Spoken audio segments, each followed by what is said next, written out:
A message went out across the United Arab Emirates in Persian and in Arabic. From Iran's Khatam al-Anbiya central headquarters, the command center directing Iran's entire military campaign.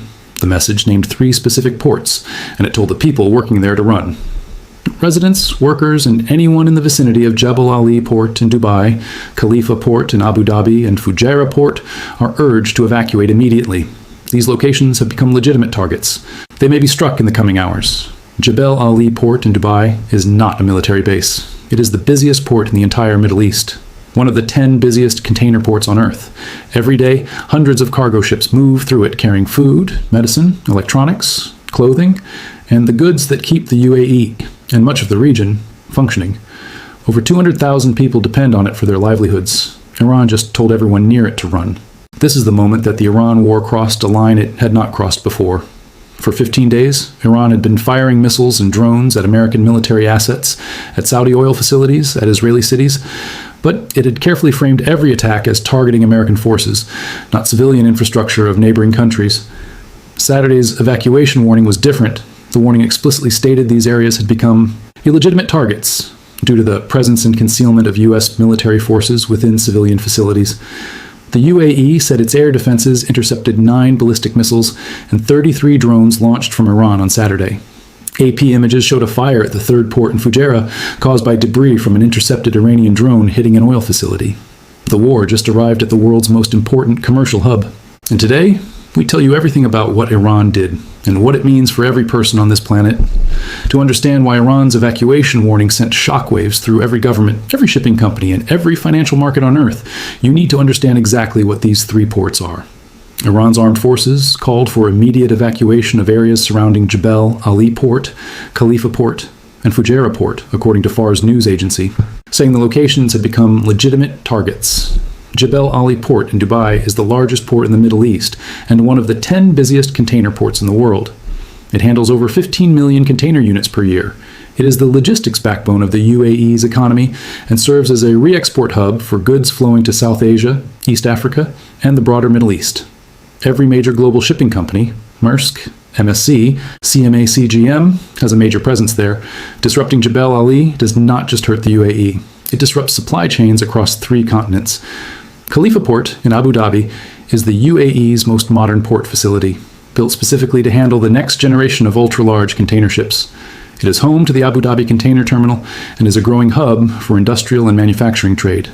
Fujairah Port sits on the UAE's eastern coast, on the Gulf of Oman side, or outside the Strait of Hormuz. This makes it uniquely important during the current crisis, because Fujairah can receive oil tankers without transiting the strait. It has been the primary alternative route for tankers trying to avoid the conflict zone. Iran just told everyone near it to leave. Iran's official judiciary news agency Mizan claimed without evidence that U.S. forces are located in the civilian ports of Jebel Ali, Khalifa, and Fujairah, making them legitimate targets for Iranian attack. The AP described Saturday's warning as the first direct Iranian threat of this scale against the UAE's civilian commercial infrastructure. Not a military base, not an American facility, the world's busiest regional port. Hours after Iran issued its evacuation warning, something happened at Fujairah that confirmed the threat was not empty rhetoric. Associated Press images showed a fire at the 3rd port in Fujairah caused by debris from an intercepted Iranian drone hitting an oil facility.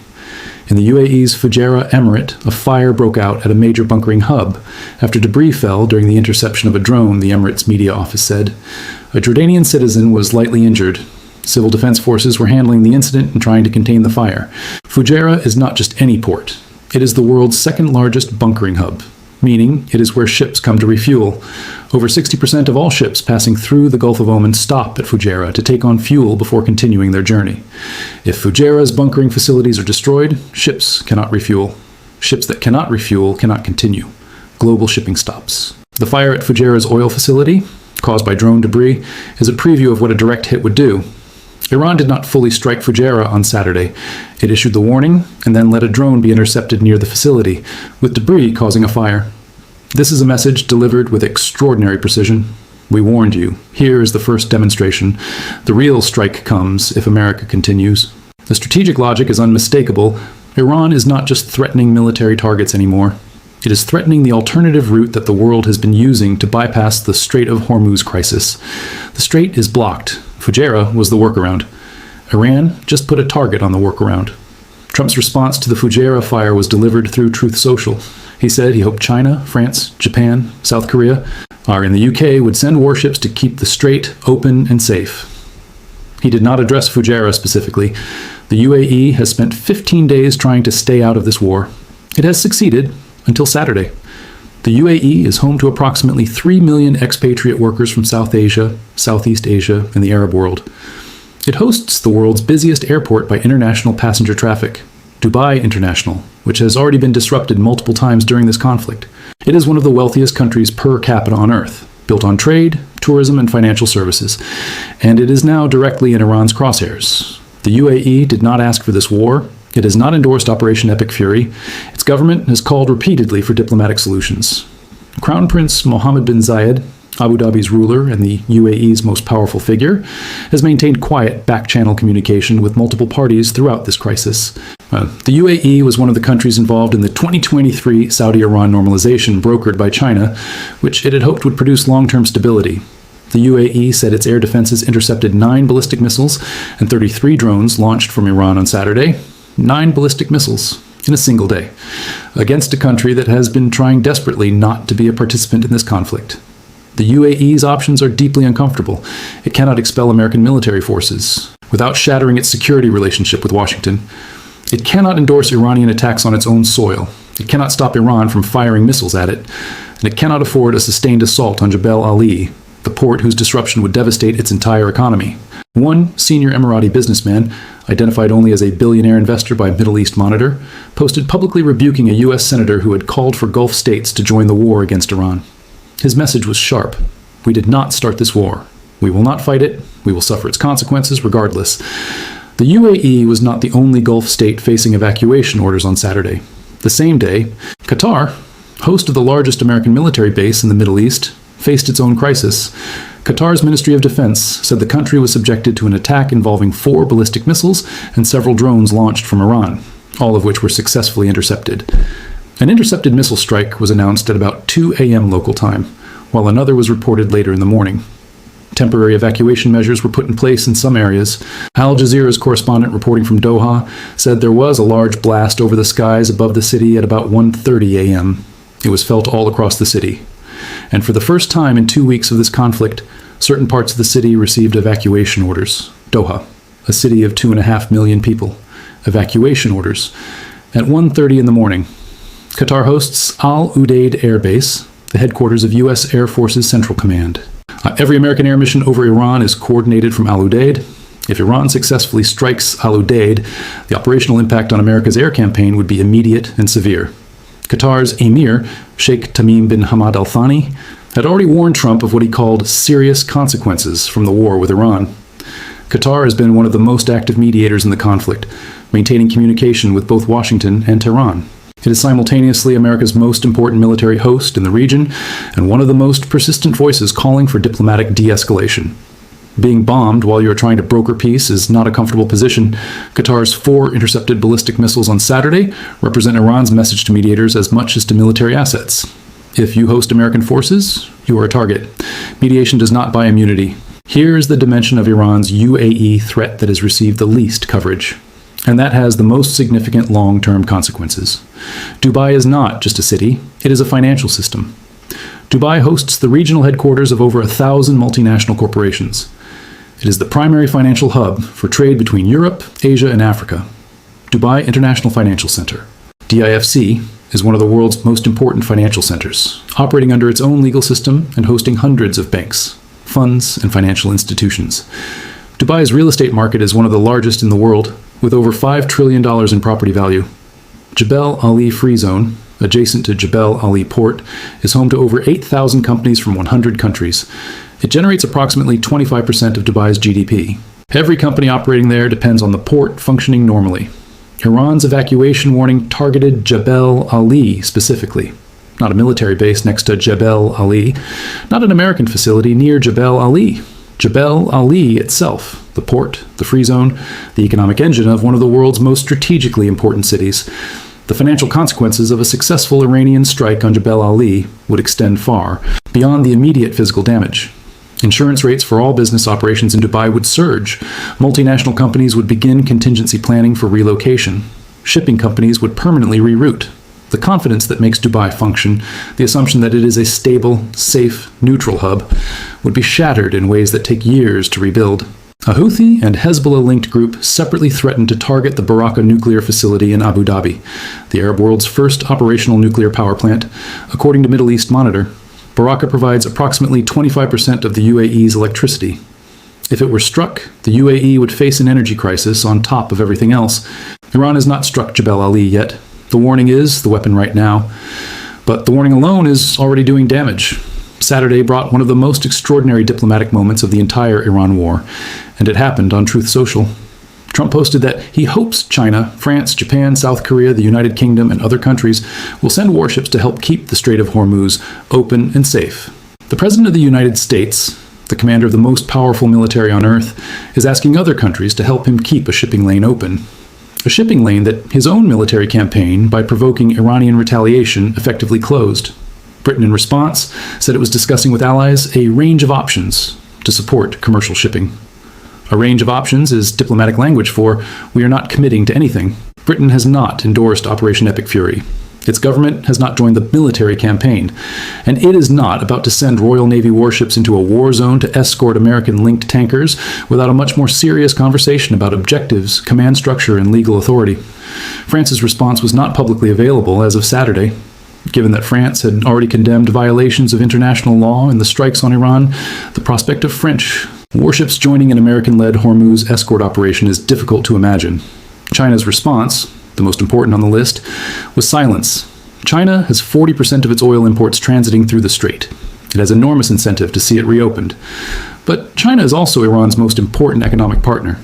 China sending warships to escort American-linked tankers through a war China has condemned would be an extraordinary reversal of its stated position. Japan and South Korea face genuine domestic energy emergencies. They have declared energy crises. They want the strait open. Whether either country's constitution and political environment allows them to deploy warships into an active combat zone is a separate question entirely. Trump's ask went out on Saturday. The silence from most of the countries named as the loudest response he got, while Iran was warning the UAE to evacuate its ports, and the UAE was intercepting 9 ballistic missiles in a single day. Something else happened. Saturday that represents a significant shift in the international legal landscape of this conflict. Switzerland, one of the world's most respected neutral nations, home to the International Committee of the Red Cross, and the country that represents American interests in Iran in the absence of direct diplomatic relations, officially declared that the U.S.-Israeli strikes on Iran violate international law. Middle East Monitor confirmed the Swiss statement. Switzerland cited violations of the United Nations Charter's prohibition on the use of force and the principles of distinction and proportionality under international humanitarian law. Switzerland is not a hostile country. It is not a member of any alliance. It has no political axe to grind with either America or Iran. Its statement carries legal and moral weight precisely because of its neutrality and its institutional role in the laws of armed conflict. The Swiss statement joins a growing international legal consensus. The UN Secretary General has called for an immediate ceasefire. The International Criminal Court has opened a preliminary investigation into the school strike that killed more than 165 students in Manab. The UN Human Rights Council has passed a resolution calling for an independent investigation into civilian casualties. America's legal isolation is growing. 3 weeks into the war, the formal international legal consensus is hardening against the position that Operation Epic Fury was a lawful use of force under international law. This matters practically, not just symbolically. Countries that are part of the International Criminal Court system face legal obligations when their citizens or assets participate in operations that the ICC is investigating. European companies providing logistical support to U.S. operations face legal exposure. Banks financing war-related activities face compliance questions. The legal walls are closing slowly, but they are closing. Here's the economic dimension of Iran's UAE threat that no mainstream outlet has fully assembled, and that represents the most dangerous escalation of the oil crisis yet. Fujairah was the world's escape valve from the Strait of Hormuz crisis.